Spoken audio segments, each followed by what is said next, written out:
एक दिन सुबह 8 बजे दिल्ली की एक मिडिल क्लास कॉलोनी में अचानक एम्बुलेंस की आवाज़ गूंज उठी।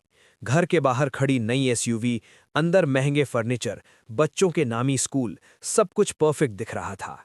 लेकिन जिस व्यक्ति को स्ट्रेचर पर ले जाया जा रहा था, वो कोई बीमारी का शिकार नहीं था। वो था कर्ज के बोझ और आर्थिक तनाव का शिकार।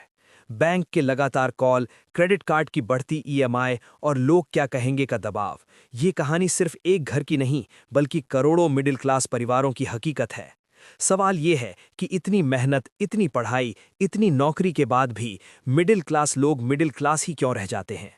कहानी की शुरुआत होती है हमारे बचपन से।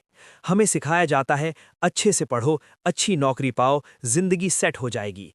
लेकिन हमें ये नहीं सिखाया जाता कि पैसे को कैसे काम पर लगाया जाता है। हम पैसे के लिए काम करना सीखते हैं, पर पैसा हमारे लिए कैसे काम करे, ये शिक्षा हमारे सिस्टम में लगभग गायब है। भारत जैसे देशों में अधिकतर लोग अपनी आय का बड़ा हिस्सा खर्चों और ईएमआई में बांध लेते हैं। घर की ईएमआई, गाड़ी की ईएमआई, मोबाइल की ईएमआई, यानी कमाई शुरू होने से पहले ही भविष्य की कमाई गिरवी रख दी जाती है। ये वही जाल है जिसे डेट ट्रैप कहा जाता है। शुरुआत में ये सुविधाजनक लगता है, लेकिन धीरे धीरे यही सबसे बड़ी रुकावट बन जाता है। दूसरी सबसे बड़ी वजह है लाइफस्टाइल इन्फ्लेशन।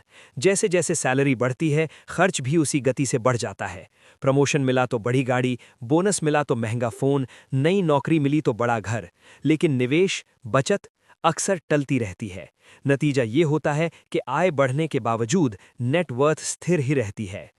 तीसरा कारण है जोखिम से डर। मिडिल क्लास परिवारों में सुरक्षा सबसे बड़ी प्राथमिकता होती है।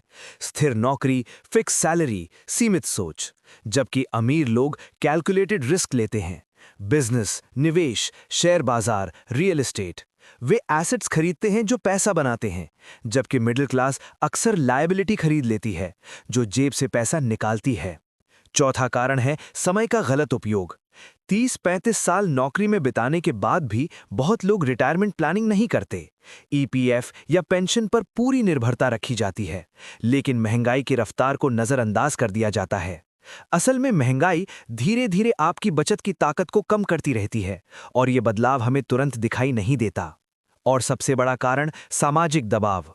शादी ब्याह में दिखावा, त्योहारों पर जरूरत से ज्यादा खर्च, रिश्तेदारों से तुलना। उनके पास है तो हमारे पास भी होना चाहिए। यही सोच कई बार आर्थिक फैसलों को भावनात्मक बना देती है।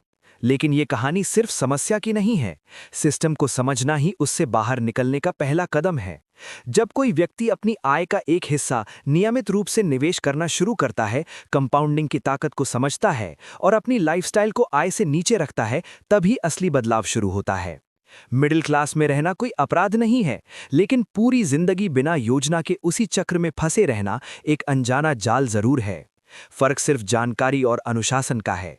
शायद अगली बार जब कोई नई ईएमआई लेने से पहले रुकेगा या खर्च से पहले निवेश को प्राथमिकता देगा, तब ये कहानी बदलेगी। क्योंकि सच्चाई ये है, सिस्टम आपको मिडिल क्लास बनाए रख सकता है, लेकिन समझदारी आपको उस सिस्टम से बाहर निकाल सकती है।